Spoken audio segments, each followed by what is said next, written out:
અભ્યાસક્રમમાં ગીતા સારનો જે સમાવેશ કરવા માટે માનનીય રાજ્ય કક્ષાના મંત્રી પ્રફુલભાઈ પાનસેરિયા જે સંકલ્પ લઈને આવ્યા છે તેને સમર્થન કરતા હું મારા વિચારો પ્રગટ કરું છું।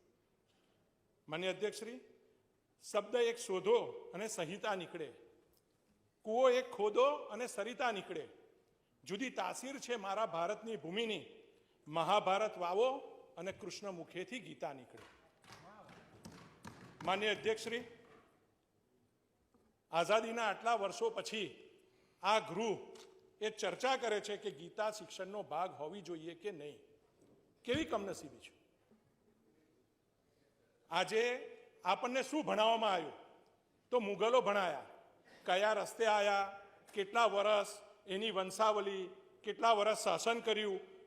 આપણે અંગ્રેજોને ભણાયા કે અંગ્રેજો ભારત કોણે શોધ્યો, કઈ કંપનીની સ્થાપના ક્યારે થઈ, એમની પણ વંશાવલી, કેટલા વર્ષ રાજ કર્યું અને છેલ્લા વાઇસરોય કોણ હતા, ત્યાં લગી કડકડાટ આપણને ગોખાવવામાં આવ્યું।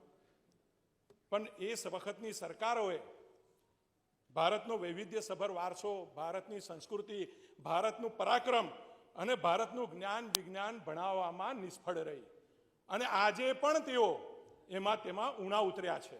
આ વાતનો ખરેખર ખેદ વ્યક્ત કરવો પડે। હું આભાર માનું છું માનનીય વડાપ્રધાન નરેન્દ્રભાઈ મોદીનો કે તેમને NEP 2020 નેશનલ એજ્યુકેશન પોલિસી દાખલ કરી અને એના મૂળભૂત સિદ્ધાંત પૈકી એક સિદ્ધાંત એવો છે કે વિદ્યાર્થીઓની અંદર ભારતના સમૃદ્ધ, વૈવિધ્યસભર, પ્રાચીન અને આધુનિક સંસ્કૃતિ, જ્ઞાન વિજ્ઞાનની પરંપરા, તેની પ્રણાલીઓ પ્રત્યે જે ગર્વ થાય, જોડાણની લાગણી થાય એવો પ્રયત્ન કરવો।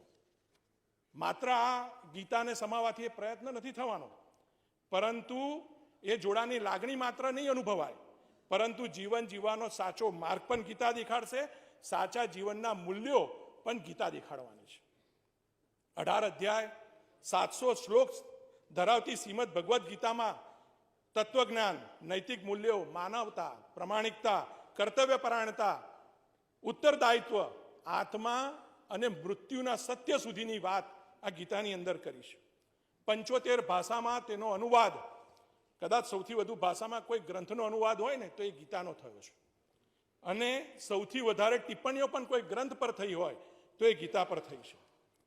માનનીય મંત્રીશ્રીએ, બીજા સભ્યશ્રીઓએ પણ ગીતા પર જે મહાનુભાવો, પછી ગાંધીજી હોય, સ્વામી વિવેકાનંદ હોય, શંકરાચાર્ય હોય, માધવાચાર્ય હોય, વલ્લભાચાર્ય હોય, આઇન્સ્ટાઈન હોય, ધર્માચાર્યથી લઈને વૈજ્ઞાનિકોની વાત પણ અને એમને જે ગીતાને શ્રેષ્ઠ પુસ્તક ગણાવ્યું એ બધાની વાત મૂકી છે।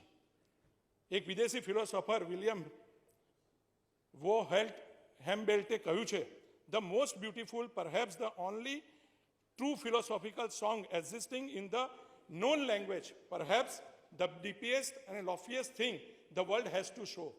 જીવન જીવવાની ફિલોસોફીની સૌથી ઊંડાણપૂર્વક જો કોઈ ગ્રંથ રજૂઆત કરતું હોય તો તે ગીતા છે।